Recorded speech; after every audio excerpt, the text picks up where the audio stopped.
for divine guidance and what we truly need to know about divine guidance. You know the drill. We're starting off with a meditation.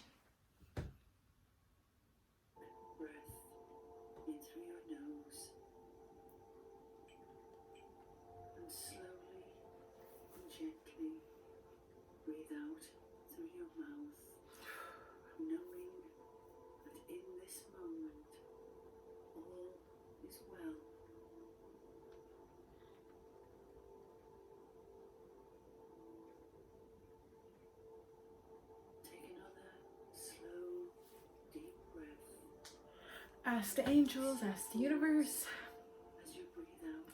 what you want to receive today out of this.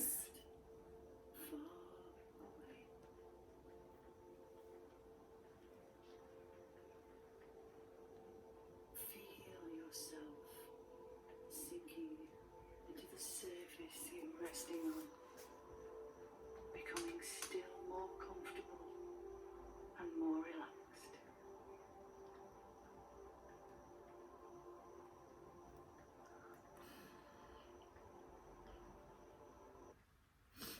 Today's affirmations: it is safe to trust myself. I am willing to do things differently. I am willing to see things differently. I am willing to do my part. I expect and anticipate the next steps for me. I get to be clear. It gets to be obvious. I always get to know what I want to do. I'm always making the right decisions. All right. Okay. Let's talk about this, because when you think of divine guidance, a lot of people step into the spiritual world. And yes, that is true to an extent, but also that's true to a self. Like there's a connection to divine guidance in yourself. Like no matter what you believe, no matter what you perceive of life, you can feel, right? So as humans, we feel emotions. We feel emotional, we feel emotions, we feel so much like all the time, right? So our divine guidance is always to look somewhere else for a question. When I'm asking questions, I always look to God, right? For some people, it may be a person that they're looking to. It may be God, it might be an angel, it might be a higher self, right? But we have to observe what limiting beliefs we're putting on ourselves. What limiting beliefs are we setting for ourselves that when we are observing, why is it required for us to limit what we believe? Why is it required for somebody else to have the belief, for me?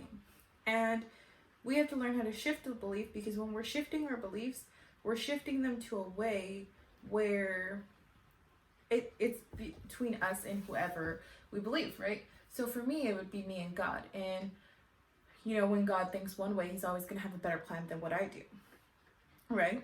All the time. He's always going to have a better plan than what I do. I have a plan for myself and I have a plan for purpose, passion, power, but I never have a plan that's better than his. So I sit there and I say to myself, what is it that I can do in order to be more like him? So I have to shift my beliefs and I have to feel the feelings, because when I feel the feelings are amazing. Our feelings are great, but in order for us to feel the feelings, we have to understand that we have to shift our beliefs. Sounds confusing, sounds overwhelming. I get it, trust me. Hold on one second. When we have our beliefs, we feel like, oh my gosh, they're too much. Our feelings are too much to believe in this. So say you're going through a breakup, right? And you feel one way towards this person, but you also feel another way. Well, you have a limited belief system because you're spreading too thin. You're spreading in too many directions of this belief. Instead of thinking to yourself, what can I do in order to shift my beliefs? The feelings are there, right? You're always going to have feelings no matter what. But it always matters of how you ultimately desire your feelings to perceive. Because they're already yours. Your feelings are yours. They will forever be yours. And your mind will forever be yours. Your mind is never going to be someone else's. It can be controlled by somebody else's beliefs because you let it. But at the end of the day, it's still your mind. So what I'm saying is, say you had a boyfriend in the past who told you were crappy and you were this and you were that. Well, he got into your head, so now he's controlling your mind. But at the end of the day, your mind is still your mind. So it's the belief that they put inside of you that you believe and you perceive at that moment. what I say to this is I say journal it out, journal how you feel, journal how you see. So say, someone tells me I'm ugly and I'm fat and I'm this and I'm that. Well, I perceive it differently. So I write down in my journal that I'm beautiful, I'm kind, I'm skinny, I'm well my weight, I'm this, I'm that, right? Because if I believe one thing and I write it down a different way than what they're telling me, I start to perceive it differently. When I start to perceive it differently, my mind starts shifting. When my mind starts shifting, oh my gosh, can I talk? When my mind starts shifting, my vibrations start shifting too. When my vibrations start shifting, everything starts to fall into place, right? Because when your vibrational shift starts happening, you start to understand forgiveness. You start to understand release. You start to understand love. You start to understand peace and compassion. When you understand those things start happening to you, and you start wondering, like, what the heck is happening? Why are so many good things happening to me all at the same time? They're good. Enjoy them. They're good. Enjoy them, because I've had that too, where I've been through bad times, bad relationships, and bad business partners, right? And all of a sudden I get into a good relationship or a good business partner, or good this or good that. I start to get scared, and my divine self is like, what are you doing? Like, just enjoy it, love it, live it. Like, even if it's for 5 minutes or for 5 years, like, enjoy that somebody's calling you pretty. Enjoy that somebody is asking you questions about your life, because before, nobody would ever ask me questions about my life. Nobody really cared, because I was the young kid who had too much and was privileged, right? But it really wasn't that way when people started to realize the truth. It was never that way. My life was not always peaches and cream and beautiful and bubbly, It took the shift of my mind to understand that good things happen to people who believe. Not good things happen to people who actually are good, How many times have you heard that, where it's like, good things only happen to good people? Okay, yes, in a way, yes. But no, it also happens, good things happen to good beliefs, right? Because I know you've had a person in your life who may not be the best person, right? May not.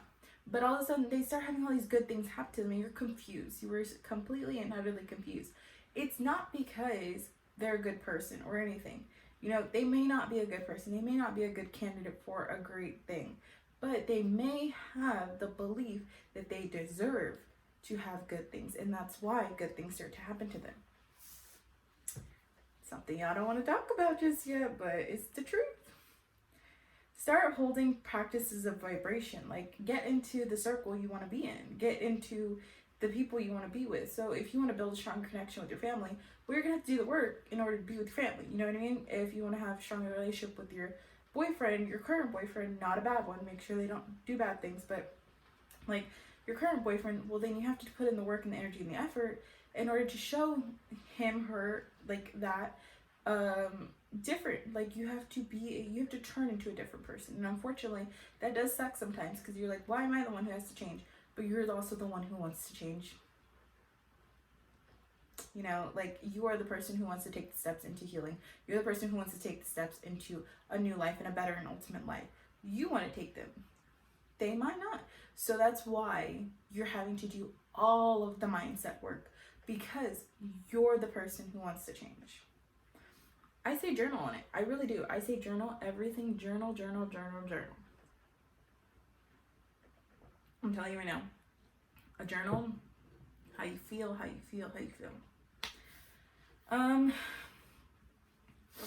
What would you feel if you do have more than enough that you're asking for? Okay, so say you, like I said earlier, like, once you get that good thing, you're like freaking out, because you're like, what the heck is going on, right? And for me, it's like relationships. Like, I've had really bad relationships in the past, right? And all of a sudden I get good relationships that are like caring and loving and like asking me what I'm doing and like how it's going and like how's my mind and like, am I okay? Like, am I going to therapy? And I'm like, what are you doing? Like why are you asking that? And to me, when I first started, it literally, I'm not kidding, I was like, this is creepy. Like, I was with my best friend one night when like the first person who like came into my life who was actually caring was like, oh my god, this is weird. Like, I feel creeped out. Like, I'm like, why does he ask so many questions? But it was just like, I mean, it never went to a relationship, but still, like, it was just, it made me think like, okay, Like, just embrace, like, just love, just embrace, just enjoy the moment. Like, I know it sounds bad, but enjoy the attention. Like, you need to enjoy. Okay, so honestly, how would you feel? It's like, it's more based on like how you would feel and how you perceive and how you love. So go big or go home, girlfriend. There are unlimited possibilities. It's so true. There are so many unlimited possibilities. With it being said that you can create whatever you want. You can create the best relationship you've ever wanted. You can create all this. You can create all that. You can keep creating and creating and creating. You're a divine soul, and who has divine powers, right? And your superpower is to change. Your superpower is to love, to care, to forgive. Your superpower is embracing your life, right? Because honestly, once you tap into that I deserve so much out of my life, you will not completely understand that is your superpower. Like, the minute you tap into that ultimate lifestyle, it's like, what is happening? Relationships, money, this, that, everything starts to fall into place. Use your gratitude as a vessel, because once you shift into gratitude states, like, there will always be enough, right? The world is insane. There will always be enough. There will always be something more. There will always be the next step. Holy crap. There will always be a next step. There will always be something more and more and more. The universe doesn't run out just because you think it does. Money, it's always there. Money is a revolving door. Relationships, again, I mean, I don't say relationships are a revolving door, but there's always going to be a better relationship out there, say a best friend or a boyfriend or a husband or somebody like that. There's always going to be somebody else better than what you perceive. So say you're thinking like, oh, I just want this, this, and this for my boyfriend. Like, that's good, right? You write down all of the list of things that you want in a boyfriend. You write down like, I want this, this, and this. But all of a sudden this guy comes into your life and he has like all these qualities plus like 18 more, right? So of course, it's unlimited. Like, everything happens, right? So your best friend, you may want this out of a best friend. All of a sudden you get like this out of best friend, and she's like overprotective, loving, caring, like always there for you, always there when you need her. So again, unlimited. You just have to think big enough. You have to go big, and you have to think bigger, and you have to think bigger and think bigger and think bigger. Because even if you write down what you want, like I've written down like what I want out of a man, and then all of a sudden you get this, and then you get that, and you get that, and you get that, and you're so worried about the why. Like, why am I getting this? Why? The why doesn't matter. Just enjoy, just love, and just embrace. You always have to think about your next desire, which you literally just said. Like, you really do have to think about your next desire, because your next desire is like, once you hit that desire that you want, right? It's just like, okay, well, what's next, right? So I just like talking about boyfriends and stuff like that, because it's easy for me to go through, right? So say you're looking for a boyfriend who has X, Y, and Z aspects, right? You're like, I want all these in him. I want all this in him. And then all of a sudden this guy comes in and he has all of this and it's all good, right? It's going, but you don't have the next step in your mind already, which is engagement, which is marriage. Like, you don't have any of those steps in your mind. So you have to keep thinking about the next step, because if you're not thinking about it and you're not grateful for what you have and what you're going to get, like the prior gratitude, it's not going to happen, because you're not putting that in your mind. Because how is God, the universe, and the angels going to give you something if you don't even know what you want? You know what I mean? Like, how are they supposed to? Yes, they understand what you need, but he also wants to know what you want. He wants your opinion. Like, you have to think about that. God is your friend. God is your creator. He wants to know what you want at the end of the day, because maybe he has something in mind that's always a lot bigger and better than you. But it's also like, oh, but I would really like this. Like, I would really like these things. And all of a sudden he takes them into consideration and he gives you exactly that, because you asked and you had a plan and you had a mind and you had the gratitude for it, because you're not going in there being like, God, give me this, this, and this. It's more of like, God, I would like these things, but I'm also grateful for what you've already given me. So this was a mouthful, because I literally did not stop talking. Honestly, I love this one. This one is like my favorite out of pretty much all of them, except for healing relationships. That's definitely my favorite one. But this one, you have to understand that in order for God to give you something, the universe, God, angels, whatever you believe in, for them to give you something. They can't give you anything if you don't know what you're doing, like where you're gonna go, like what are the steps. Like, you want to go through life, you want to have a baby, well, how are you gonna have a baby, well, how's it gonna work? Like it may sound dumb and it may sound stupid and it may sound like, oh my god, it's just common sense right now, but they don't know how you want it if you don't give them a valid explanation, opinion, prayer, journal, gratitude. So take the steps into divine guidance, because your angels and God and the universe are not going to give you anything if you don't guide them to divinely guidance your life. So I really hope that helped, and I can't wait to see you in the next video. Bye guys.